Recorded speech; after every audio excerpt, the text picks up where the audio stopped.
손이 딥나에 내려가서 거기서 블레셋 사람의 딸들 중에서 한 여자를 보고 올라와서 자기 부모에게 말하여 이르되 내가 딥나에서 블레셋 사람의 딸들 중에서 한 여자를 보았사오니 이제 그를 맞이하여 내 아내로 삼게 하소서 하매 그의 부모가 그에게 이르되 내 형제들의 딸들 중에나 내 백성 중에 어찌 여자가 없어서 내가 할례 받지 아니한 블레셋 사람에게 가서 아내를 맞으려 하느냐 하니 삼손이 그의 아버지에게 이르되 내가 그 여자를 좋아하오니 나를 위하여 그 여자를 데려오소서 하니라. 그때 블레셋 사람이 이스라엘을 다스린 까닭에 삼손이 틈을 타서 블레셋 사람을 치려 함이었으나 그의 부모는 이 일이 여호와께로부터 나온 것인 줄은 알지 못하였더라. 삼손이 그의 부모와 함께 딥나에 내려가 딥나의 포도원에 이른즉 젊은 사자가 그를 보고 소리 지르는지라.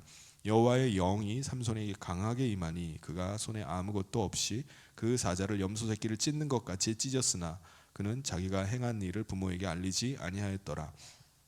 그가 내려가서 그 여자와 말하니 그 여자가 삼손의 눈에 들었더라. 얼마 후에 삼손이 그 여자를 맞이하려고 다시 가다가 돌이켜 그 사자의 주검을 본즉 사자의 몸에 벌떼와 꿀이 있는지라.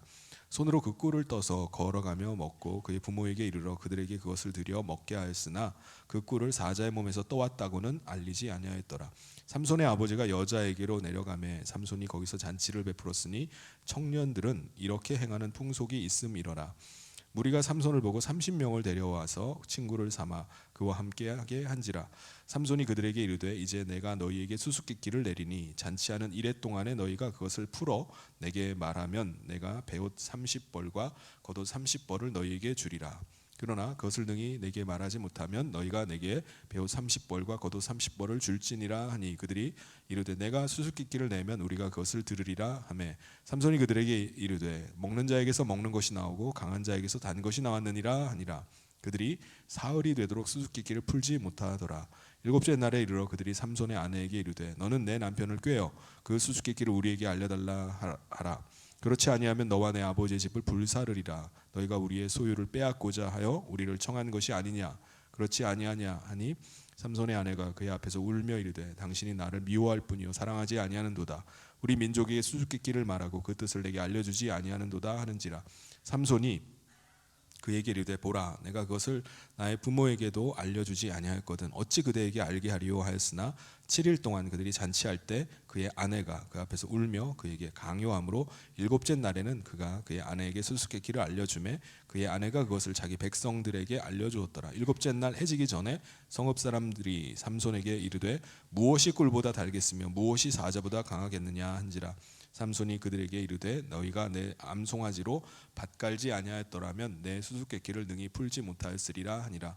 여호와의 영이 삼손에게 갑자기 임하심에 삼손이 아스글론에 내려가서 그곳 사람 30명을 쳐 죽이고 노략하여 수수께끼 푼 자들에게 옷을 주고 심히 노하여 그의 아버지의 집으로 올라갔고 삼손의 아내는 삼손의 친구였던 그의 친구에게 준 바 되었더라.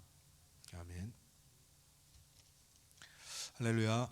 네, 반갑습니다. 우리 주변에 있는 분들과 함께 인사 나누겠습니다. 주님의 이름으로 사랑하고 축복합니다.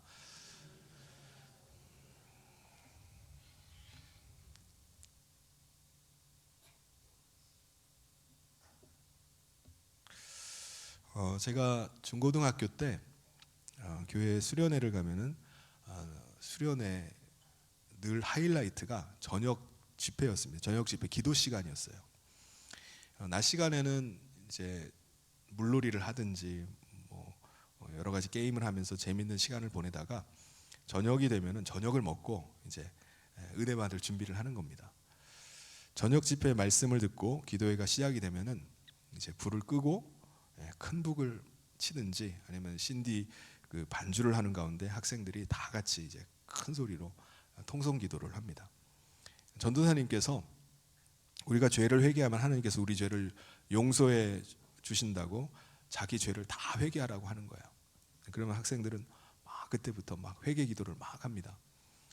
자기 죄를 막 떠올려 가지고 그걸 하나님 앞에 막 일일이 막 회개하면서 기도를 해요. 그러다가 몇몇 학생들 가운데 막 울음이 막 터지는 거예요. 막 자기의 죄책감도 막 이렇게 들면서 그것들을 막 회개하는 가운데 막 우는 겁니다. 그러면 그때부터 막 또 그룹을 지어가지고 막 부둥켜 안고 막 콧물 눈물 막 쏟으면서 다 같이 막 기도를 하는 겁니다. 뭐 개중에는 또 방언이 터져가지고 막 방언으로 막 기도하는 학생도 있어요. 그럼 그날은 이제 큰 은혜가 임하는 날입니다. 기도회가 끝나면요, 다들 목이 쉬어가지고 목소리도 제대로 안 나와요. 눈은 막 땡땡 부어가지고 눈이 막 개구리처럼 막 튀어나와가지고 그렇게 있습니다. 저도 기도회가 끝나면은 목이 쉬고 막 이렇게 울어가지고 막 눈이 막 부은 때가 있었어요. 저는 중고등부 수련회를 한 번도 안 빠졌습니다. 그러니까 중고등학교 내내 다 따라다녔어요. 여름에도 가고 겨울에도 가고 이제 저녁 때마다 이제 기도회 하는 게 국룰이에요. 모든 수련회 때 저녁 집회는 항상 기도회가 있습니다. 전도사님들이 바뀌어도 똑같아요. 그때마다 회개를 하면서 이제 기도를 하는 겁니다. 근데 문제는요, 회개했던 거를 또 회개를 해야 된다는 거예요.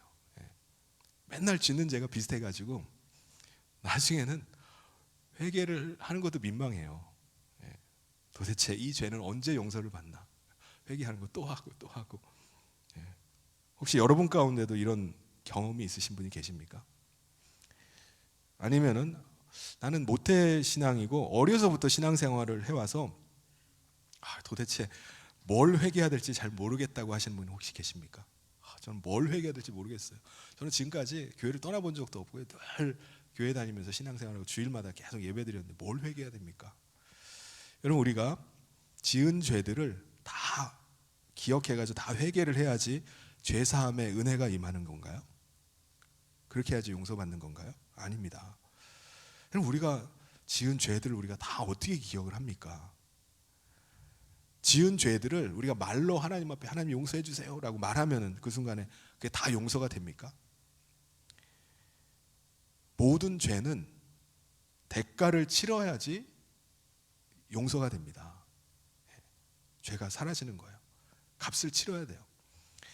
우리의 죄의 대가는 누가 치르셨죠? 그리스도, 예수 그리스도께서 우리의 대신 우리가 죽어야 될, 우리가 달려야 될 그 십자가에서 죽으심으로 죄의 값을 치러주셨습니다. 우리가 예수님의 대속의 은혜를 믿을 때 하나님께서는 우리가 그리스도와 함께 그 십자가에서 죽었다라고 인정을 해주십니다. 그때 우리는 우리의 죄에 대해서 완전히 죽은 것입니다. 우리 더 이상 죄에 대해서 물을 수가 없어요. 죽었기 때문에. 로마서 8장 1절 2절에서 그것을 이렇게 말씀합니다. 우리 같이 한번 읽겠습니다. 시작.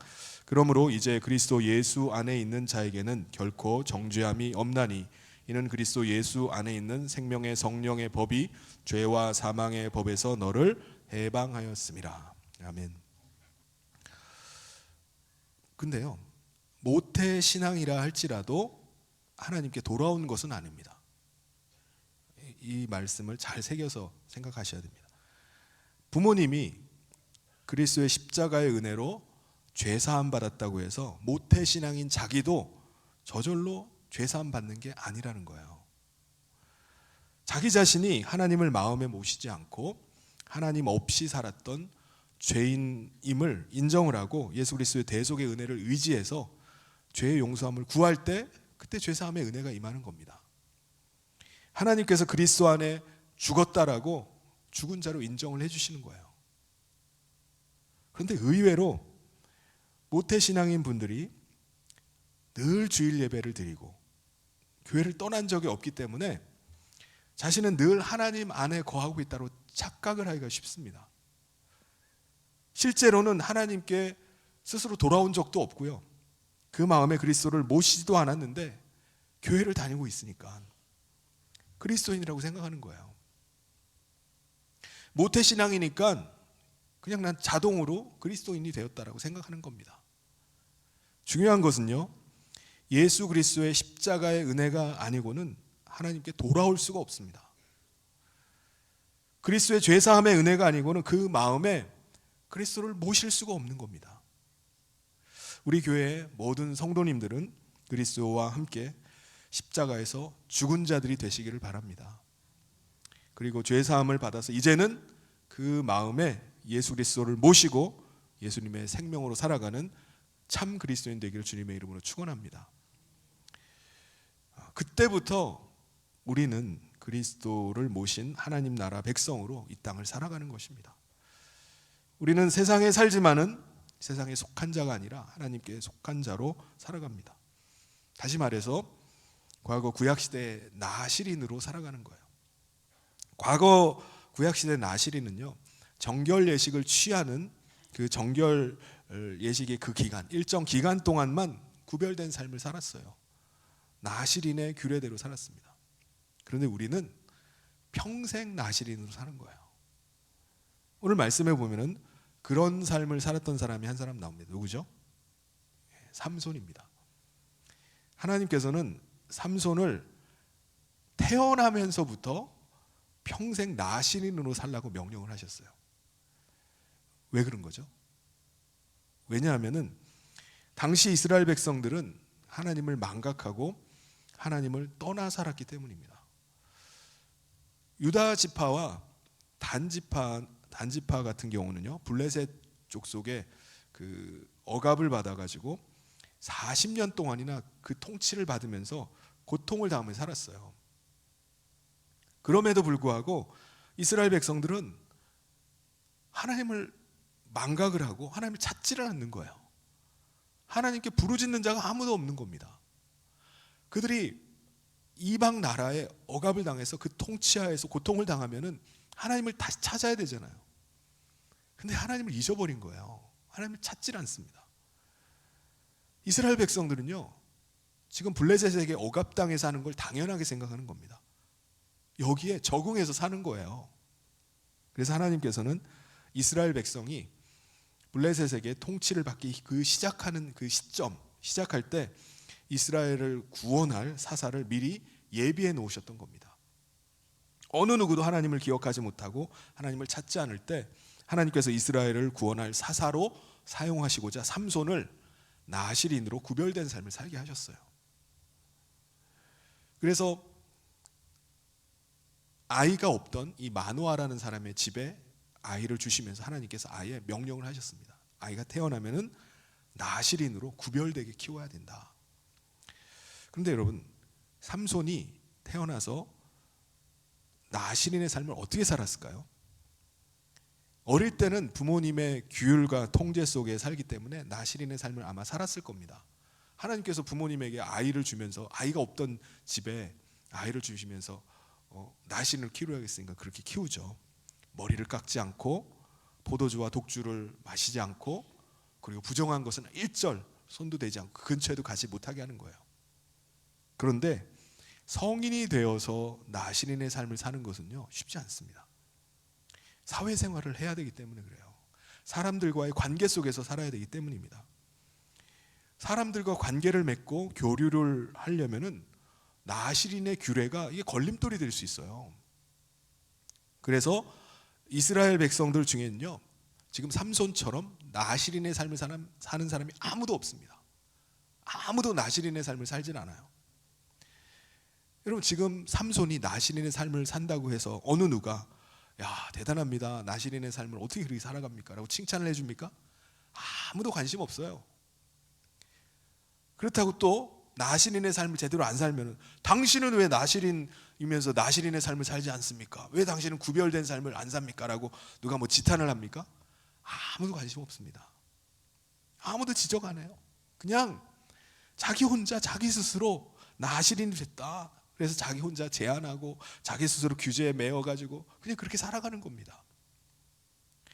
더욱이 삼손이 성인이 되었을 때 이스라엘 민족은요, 블레셋 족속의 지배하에 사는 것이 너무나 익숙해져 버렸어요. 그러니까 40년 동안을 그렇게 살아가는 겁니다. 경제활동이나 사회활동을 하려면은 블레셋 족속과 교류하지 않으면요, 살아남을 수가 없는 겁니다. 이스라엘 백성들도 블레셋의 사회의 사회와 문화에 동화되어야지 살 수가 있게 되었어요. 그러니까 삼손도 성인이 되니까 생각이 바뀐 거예요. 자신이 나시린으로 살아가는 게 아무 의미가 없어 보입니다. 사람들이 뭐 알아주는 것도 아니고, 뭐 그런 삶을 산다고 블레셋의 치하에서 벗어납니까? 뭐 그런 것도 아니에요. 자기가 뭐 바꿀 수 있는 게 없습니다. 차라리 블레셋과 교류하면서 블레셋을 이용하는 것이 훨씬 더 잘 사는 길이었던 것입니다. 여러분, 삼손의 이 가치관이 변한 거를 뭘 보면 알 수가 있을까요? 자신의 결혼 배우자를 이스라엘 여자 중에서 찾는 게 아니라 블레셋 여자 중에서 찾는 걸 보면 알 수가 있습니다. 생각이 바뀌어 버렸어요. 이런 블레셋 여자와 결혼을 하면은 블레셋 사람들과 더 가까워지고 사회생활이나 경제활동을 하는 데 있어서 훨씬 더 유리한 것이 많이 있을 겁니다. 그래서 삼손은요, 소라에서 10km 정도, 자기 지금 살고 있는 소라 땅에서 10km 정도 떨어져 있는 블레셋 사람들의 거주지인 딥나라는 곳으로 내려갔다가 거기서 한 블레셋 여자를 보고 거기에 꽂혀버렸어요. 삼손은 자기 안에 하나님의 영이 거하고 계시지만은 하나님의 영을 전혀 의식하지 않고 무시하고 살았습니다. 그에게 하나님은 필요가 있을 때나 찾는 신이에요. 그러니까 자기가 필요할 때만 하나님을 찾는 대상입니다. 그러니까 이방인들이 섬기는 우상 같은 존재가 바로 하나님이었어요. 그러니까 필요할 때만 하나님 찾고 나머지는 다 자기가 원하는 대로 자기 뜻대로 살아갑니다. 그러니까 어떤 일을 결정할 때도 하나님의 뜻보다는 자기의 뜻대로, 자기가 원하는 대로 하는 거예요. 그래서 삼손은 부모님께 자기가 딥나에서 한 블레셋 여자를 봤는데 저는 그 여자랑 결혼할 겁니다 라고 선언을 합니다. 그 말씀이 1절 2절에 나옵니다. 우리 같이 한번 읽어보겠습니다. 시작. 삼손이 딥나에 내려가서 거기서 블레셋 사람의 딸들 중에서 한 여자를 보고 올라와서 자기 부모에게 말하여 이르되 내가 딥나에서 블레셋 사람의 딸들 중에서 한 여자를 보았사오니 이제 그를 맞이하여 내 아내로 삼게 하소서. 아멘. 삼손이 이렇게 말하는데 삼손의 부모의 생각도 마찬가지예요. 이스라엘 지파 여자 중에는 아내를 맞이할 사람 없느냐? 왜 할례 받지 않은 저 블레셋 사람에게서 아내를 찾느냐라고 물었어요. 근데 이렇게 묻지만은 적극적으로 삼손에게 너는 이스라엘 여자랑 결혼해야 돼. 아니면은 너는 절대로 블레셋 여자랑 결혼해서 안 돼. 적극적으로 권하지도 않고 말리지도 않습니다. 왜 그런 거죠? 부모가 말한다고 다 큰 아들이 듣겠습니까? 안 들어요. 그 들을 나이도 아니고 부모의 입장에서 봐도요. 신부가 굳이 이스라엘 백성이 아니더라도 인물 좋고 아들이랑 서로 마음만 맞으면 블레셋 사람이라도 좋다라고 생각한 겁니다. 둘이 잘 살면 되는 거지 뭐. 결국 삼손의 부모는요. 아들의 신부가 될 블레셋 여자를 만나러 이제 함께 딥나로 내려가게 됐어요. 여러분, 오늘 우리는 어떤가요? 우리는 이 세상에 살면서 거룩한 하나님 나라 백성으로 구별된 삶을 삽니까? 그렇게 살아가시나요? 아니면 거룩한 하나님 나라 백성으로 사는 게 도대체 무슨 의미가 있지? 그냥 이 세상에 잘 적응해서 세상에서 인정받고 잘 살면 되는 거 아니야? 라고 생각하고 사십니까? 안타까운 것은요, 많은 그리스도인들이 세상에서 구별된 하나님의 백성이라는 의식 자체를 가지고 살지를 않는다는 것입니다. 자기가 이 세상을 바꿀 수 있는 것도 아니고 세상을 대적해서 그렇게 살기보다는 세상에 잘 적응해가지고 세상 속에서 사람들과 잘 어울리고 그렇게 살아가는 것이 잘 사는 것이지, 그게 가치 있는 삶 아닌가라고 생각하는 것입니다. 그래서 우리 그리스도인의 간증들을 들어보면 주된 간증의 내용이 뭐죠? 세상에서 잘된 거, 성공한 것을 간증으로 나눠요. 내 자녀가 얼마나 잘 됐는지를 간증합니다. 자녀가 신앙과 상관없이 얼마나 좋은 조건의 사람을 만나가지고 결혼했는지, 이게 간증거리가 되어버리지 않습니까?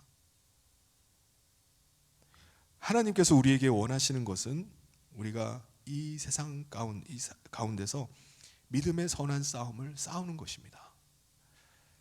하나님의 백성으로 의와 경건과 믿음과 사랑과 인내와 온유를 따르면서 살기 위해서 세상과 싸우는 거예요.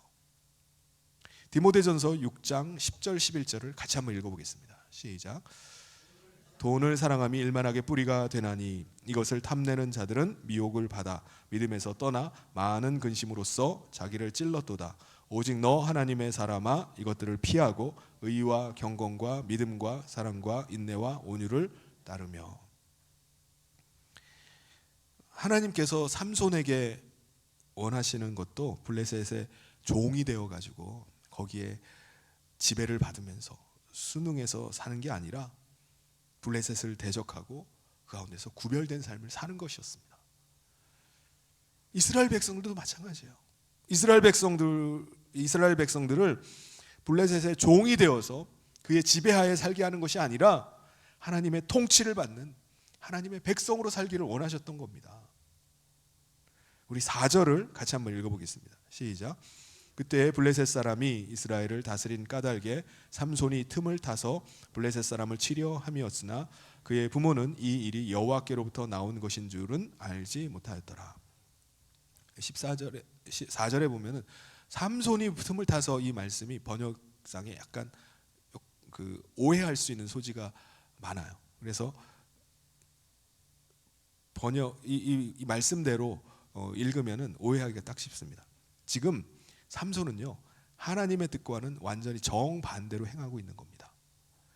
블레셋의 통치하에 깊이 들어가서 블레셋과의 더 깊은 관계를 맺기 위해서 블레셋의 여자와 결혼을 하고 블레셋 사람처럼 살기를 원했던 거예요. 그게 삼손의 뜻이었습니다. 하나님께서는요, 지금 그렇게 나가는 삼손을 막질 않으셨어요. 가로막질 않았습니다. 세상을 향해 나가고자 하고 세상에서 인정받고자 하고 세상에서 자기의 이름을 드러내고자 하는 걸 그냥 내버려 두시는 거예요. 왜 그런 거죠?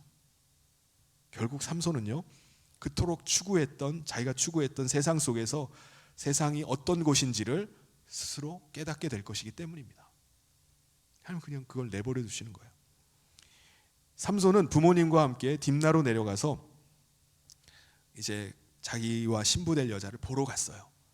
근데 그가 부모님과 함께 가지 않고 자기가 먼저 신부될 여자에게 내려가서 먼저 여자를 만나고자 했는지 포도원을 가로질러서 먼저 내려갔습니다. 그런데 나실인이면은 포도주와 독주를 금해야 되잖아요. 그래서 나실인은 아예 포도원 근처도 가서는 안 됩니다. 포도 냄새도 맡아서 안 되는 거예요. 그럼에도 불구하고요, 삼손은요, 지금 나실인이라는 의식조차도 전혀 갖지 않고 그냥 빨리 간다고 포도원을 가로질러 가지고 내려가는 거예요. 그러다가 포도원에서 뭘 만나죠? 사자를 만납니다. 우리 5절을 같이 한번 읽어보겠습니다. 시작. 삼손이 그의 부모와 함께 딥나에 내려가 딥나의 포도원에 이른즉 젊은 사자가 그를 보고 소리 지르는지라. 그때 삼손이 사자를 보고 어떻게 하죠? 평상시에는 하나님은 안중에도 없고 하나님 무시하고 살다가 위급한 상황 되면은 위급한 상황, 다급한 상황이 닥치면은 하나님께 도움을 구합니다. 그때 하나님의 영이 삼손에게 역사하셔서 사자를 마치 염소 새끼 찢듯이 찢어서 죽여버렸다고 말씀해요. 그리고 이제 딥나로 내려갔습니다. 그리고 거기서 자기가 점찍 얻었던 블레셋 여자를 만나서 대화를 나눴어요. 이 대화를 나누고 나서 이 여자가 내 여자구나 라는 확신이 들었던 것 같아요. 그래서 얼마 후에 삼손이 블레셋 여자를 또 벌어 자기의 신부로 이제 삼기 위해서 다시 딥나로 또 내려갑니다. 삼손은 이제 두 번째 딥나로 내려가는 도중에 자기가 전에 포도원에서 그 찢어가지고 죽였던 그 사자가 생각난 거예요. 그 사자 어떻게 됐지? 궁금해가지고 그 포도원에 들려가지고 그 사자를 찾아봤어요. 그랬더니 죽은 사자의 사체 안에서 벌들이 들어가지고 벌집을 지어놓은 거예요. 벌집 안에 보니까 꿀이 가득한 겁니다. 삼손은요, 거침없이 그걸 손으로 벌집을 채취해가지고 그걸 걸으면서 그 꿀을 먹으면서 갔어요. 그리고 나중에 돌아올 때 보면요, 그 벌집을 또 떼내가지고 자기 부모에게 갖다 줘가지고 그 꿀을 드실 수 있도록 갖다 드립니다. 이건 뭘 말하는 거죠? 삼손이요, 이제 더 이상 나실인이라는 그 의식조차 하지 않고 그냥 살았던 겁니다. 나실인이라면은 사체에 부정한 것을 사체 같은 거 부정한 것이니까 아예 접근조차 하지 않고 만지지도 말아야 돼요. 근데 거기에 그냥 거침없이 그걸 만지고 그걸 가져다가 또 부모님한테, 이게 사자 사체에서 나온 거란 말씀도 안 드리고 그냥 갖다가 같이 드시라고 갖다 주는 거예요. 삼손은 자기 이제 아버지와 함께 신부의 집에 들어가서 혼인 잔치를 하게 됩니다. 블레셋의 결혼 풍습은요, 신랑이 신부 집에 와가지고 일주일 동안 잔치를 하는 거예요. 삼손은요, 블레셋 이 사회에 잘 편입되는 것 같이 보였어요. 뭘 보면 알죠? 블레셋 사람들이, 마을 사람들이요, 이 삼손에게 같이 어울릴 수 있는 블레셋 친구들을 30명을 붙여줬어요. 야, 그러니까 이제 블레셋 사회에 블레셋 여자랑 결혼하지, 또 블레셋의 친구, 젊은 친구들 30명이나 생겼으니까 이제 잘 적응해서 살기만 하면 됩니다. 우리 11절을 같이 한번 읽어보겠습니다. 시작. 무리가 삼손을 보고 30명을 데려와서 친구를 삼아 그와 함께하게 한지라. 모든 것이 자기 뜻대로 이제 순조롭게 잘 진행되고 가고 있었어요. 삼손은 일주일 동안 혼인 잔치를 하면서 블레셋 사람들과 함께 술을 마셨겠죠. 같이 많은 이야기를 나눴을 겁니다. 일주일 동안 뭘 합니까? 이제 자기도 블레셋 사람이 되었고, 그리고 그들과 친구가 됐구나. 야, 이제 나는 완전히 블레셋이 되었구나, 블레셋에 들어왔구나 라는 것을 느꼈을 겁니다. 삼손은요, 그 사람들과 흥을 돋우기 위해서 블레셋 사람들이 혼인잔치 때마다 하는 풍습이 있었어요. 그건 바로 수수께끼를 내고 맞추는 겁니다. 그래서 친구들에게 수수께끼를 하나 내는 거예요. 그때 삼손이요, 그냥 내는 게 아니라 옷 60벌을 걸고 수수께끼를 냅니다. 12절을 우리 같이 한번 읽어보겠습니다. 시작. 삼손이 그들에게 이르되 이제 내가 너희에게 수수께끼를 내리니 잔치하는 이래 동안에 너희가 그것을 풀어 내게 말하면 내가 베옷 30벌과 겉옷 30벌을 너희에게 주리라. 삼손은 자기 블레셋 친구들이 30명이니까 한 사람이 2벌씩 내면 60벌이 되잖아요. 그러니까 삼손이 생각하기는, 내가 낸 문제는 절대로 맞출 수 없는 문제다라고 생각했던 것 같아요. 그러니까 친구들이 자기에게 이제 2벌씩 주면은 이게 결혼 선물이구나라고 생각해서 이쯤 한 사람에 2벌씩이니까 이 정도는 줄 수 있겠지라고 생각했던 것 같아요. 그래서 60벌을 이제 불렀던 것 같습니다. 블레셋 사람들의 입장은 어떻죠? 자기들은 30명이니까 뭐 30명이 머리 맞대면 뭐 웬만한 건 다 풀 수 있지 않을까라고 생각했던 것 같아요. 더군다나 60벌 옷이, 삼손에게 60벌이 어디 있습니까? 근데 자기가 자기 입으로 60벌 준다고 하니까 그냥 거절할 이유가 없는 거예요. 근데 수수께끼가요, 수수께끼의 이 문제가 어느 누구도 맞출 수 없는 문제였습니다. 삼손이 자기가 죽인 그 사자의 그 사체에서 나온 그 벌집을 문제로 낸 거예요. 이거 누가 합니까? 우리 14절을 같이 한번 읽어보도록 하겠습니다. 시작. 삼손이 그들에게 이르되 먹는 자에게서 먹는 것이 나오고 강한 자에게서 단 것이 나왔느니라 하니라. 그들이 사흘이 되도록 수수께끼를 풀지 못하였더라. 여러분, 이건 진짜 희한한 일이에요. 사자가 죽어서 사체가 되면 거기에 파리가 꼬여서 알을 낳고 구더기가 끓어야 되잖아요. 근데 거기에 어떻게 벌이 들어와가지고 벌집을 짓고 거기서 벌이 사나? 이건 도저히 아무도 풀 수 없는 문제입니다. 블레셋 친구들 30명은요, 문제를 듣자마자 이건 도저히 풀 수 없는 문제라고 생각했던 것 같아요. 그래서 어떻게 하죠? 잔치 첫날부터 삼손의 신부에게 남편에게 답을 알아내라고 막 요구를 하는 겁니다. 그들은 삼손 앞에서는 자기들이 친구라고 웃고 떠들고 막 같이 있지만은 뒤에 가서는요, 삼손 아내를 막 윽박질러가지고 답을 캐내려 하고 있는 거예요. 그런데 삼손의 아내도 소극적일 수밖에 없습니다. 왜 그렇죠? 친구들이 문제를 맞추면 남편이 60벌을 내놔야 돼요. 그 많은 옷을 남편이 어디서 구합니까? 아내 입장에서는요, 친구들이 답을 맞추면 안 됩니다. 그리고 진짜 친구라면은 사실 이제 결혼한 친구를 위해서 한 사람이 2벌씩 옷 마련해가지고 못 줍니까? 진짜 친구라면은 옷을 줄 수도 있을 거예요. 그런데요, 삼손은 그들을 친구로 여기고 싶었어요. 친구가 되기를 원했습니다. 근데 그들은 삼손의 친구가 될 수가 없었어요. 블레셋 친구들이 마지막 날 일곱째 날까지 맞춰야 되는데 답이 안 나오는 거예요. 답을 못 알아내자 어떻게 하죠? 삼손의 아내를 더 강하게 압박하고 협박을 했습니다. 우리 15절을 같이 한번 읽어보겠습니다. 시작. 일곱째 날에 이르러 그들이 삼손의 아내에게 이르되 너는 내 남편을 꾀어 그 수수께끼를 우리에게 알려달라 하라. 그렇지 아니하면 너와 내 아버지의 집을 불사르리라. 너희가 우리의 소유를 빼앗고자 하여 우리를 청한 것이 아니냐? 그렇지 아니하냐? 아니. 남편에게 답을 못 알아내면은 너와 너의 아버지 집을 불태워버리겠다, 죽여버리겠다고 하는 거예요. 그리고 너가 지금 우리 옷을 뺏기 위해서 일부러 우리 여기 초대한 거 아니야? 라고 덮어씌우는 겁니다. 삼손의 아내는요, 이 블레셋 사람들이 얼마나 잔혹한 사람들인지 잘 알아요. 그러니까 두려움에 빠졌습니다. 이 사람들은 말만 하는 게 아니에요. 진짜 그렇게 할 수 있는 사람들입니다. 답을 못 알아내면 진짜 불태워버릴 것만 같은 거예요. 그래서 삼손의 아내는요, 두려움에 빠져가지고 처음에는 이제 울면서 이제 남편에게 얘기를 합니다. 왜 나에게 답을 안 가르쳐 줍니까? 사랑하지 않습니까? 나 미워하는 거예요. 뭐 하면서 이제 투정 부리듯이 그렇게 얘기를 합니다. 우리 16절을 같이 한번 읽어보겠습니다. 시작. 삼손의 아내가 그의 앞에서 울며 이르되 당신이 나를 미워할 뿐이요 사랑하지 아니하는도다. 우리 민족에게 수수께끼를 말하고 그 뜻을 내게 알려주지 아니하도다 하는지라. 삼손이 그에게 이르되 보라 내가 그것을 나의 부모에게도 알려주지 아니하였거든 어찌 그대에게 알게 하리요 하였으나. 근데 첫날은 이렇게 얘기하지만 마지막 날에는 그 블레셋 친구들이 불태워버리겠다, 죽여버리겠다 하니까 완전히 두려움에 빠진 아내가 어떻게 하죠? 남편에게 아주 집요하게 요구합니다. 그래서 결국은 삼손이 답을 얘기를 안 해줄 수가 없는 거예요. 답을 얘기를 해줬어요. 물론 답을 얘기해주면서 삼손이 자기 아내가 배신을 해가지고 친구들에게 알려주리라고 생각했겠습니까? 알려줄 줄은 생각도 못했어요. 그리고 답을 알려줬어요.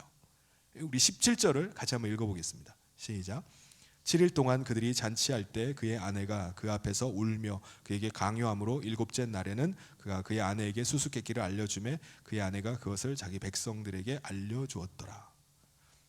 잔치 혼인잔치 마지막 날 삼손이 깜짝 놀랐습니다. 왜 깜짝 놀라죠? 친구들이 절대로 못 맞출 거라고 생각했는데 친구들이 맞춰버리는 거예요. 사자와 꿀이라고 맞춰버리는 겁니다. 이걸 어떻게 맞추죠? 맞출 수가 없는 건데 맞춘 거예요. 알고 보니까 아내가 7일 동안 울고 불고 자기에게 답을 알려달라고 요구했던 이유가 있었던 겁니다. 삼손은 블레셋 자기 친구들이 자기 아내를 협박해서 답을 캐냈다는 걸 알게 된 거예요. 아내에게 그리고 친구들에게 배신의 쓴맛을 아주 톡톡히 맛보았습니다. 삼손이요, 엄청난 분노와 막 배신감이 막 일어났습니다. 야, 어떻게 남편인 나를 이렇게 배신할 수 있나? 어떻게 친구들이 나를 이렇게 이용해 먹을 수 있나? 자기 아내를 이렇게 이용해 먹을 수 있나? 그래도 이대로 블레셋과의 관계를 깨고 싶지는 않았던 것 같아요. 그래서 삼손이 어떻게 하죠?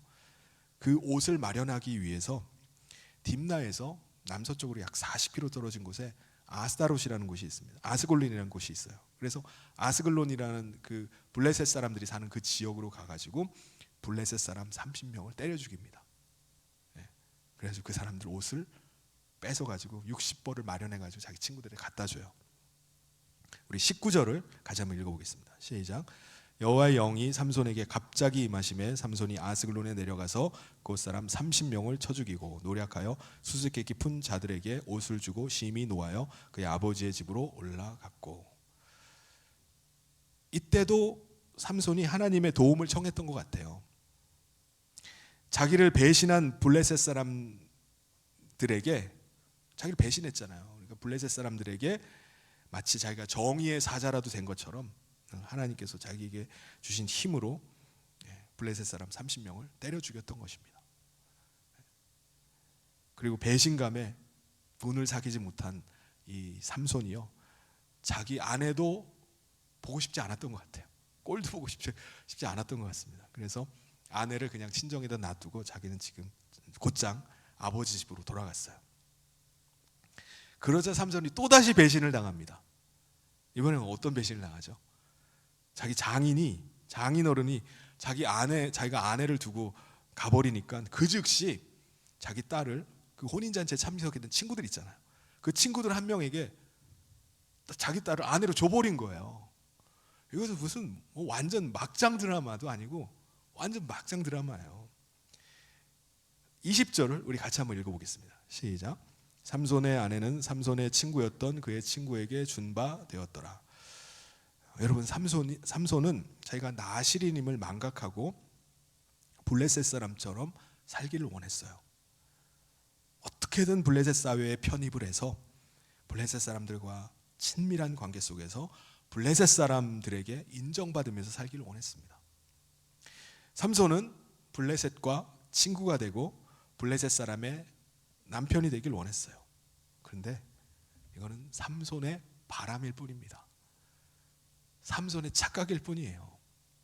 블레셋 사람들은요, 결코 그를 블레셋 사람으로 받아들이질 않습니다.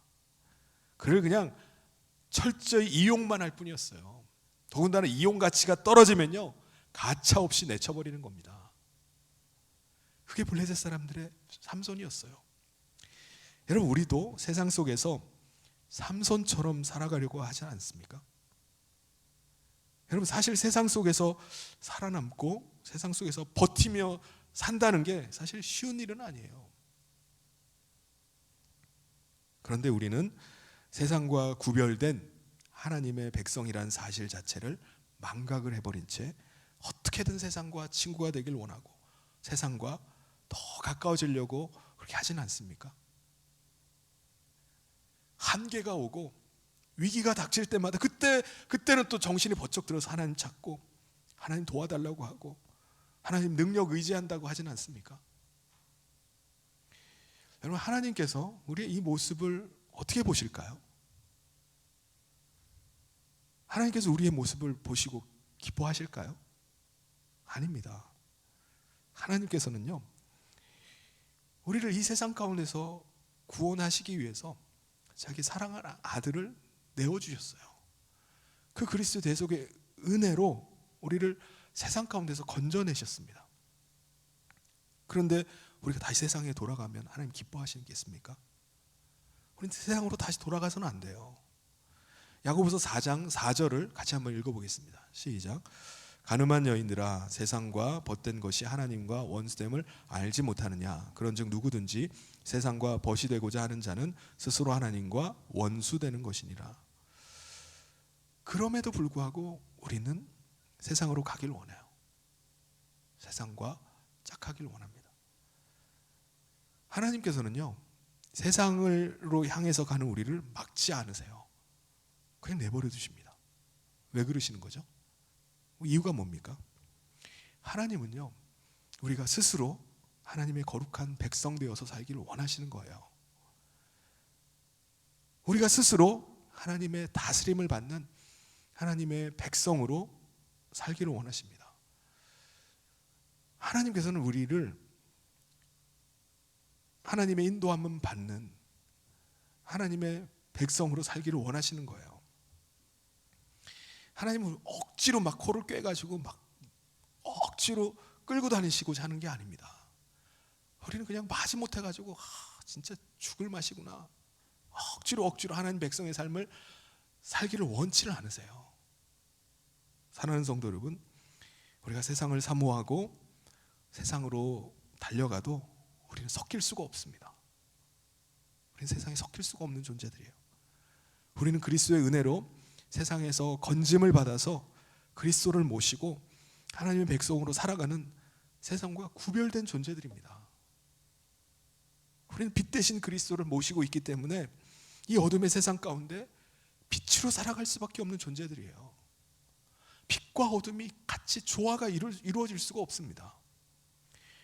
세상 사는 참맛을 잃어버린 세상 사람들 가운데 세상에서 사는 참맛이 무엇인지를 드러내야 되는, 소금의 맛을 내면서 살아가야 되는 존재들이 바로 저와 여러분이에요. 이 세상에서 우리가 그리스도인으로 살아가는 것은 결코 쉬운 일은 아닙니다. 그런데 그리스도께서 우리와 함께하고 계신 계시는 줄 믿습니다. 우리가 주님을 의지할 때 주님께서 우리 가운데 능력으로 역사하시는 줄 믿습니다.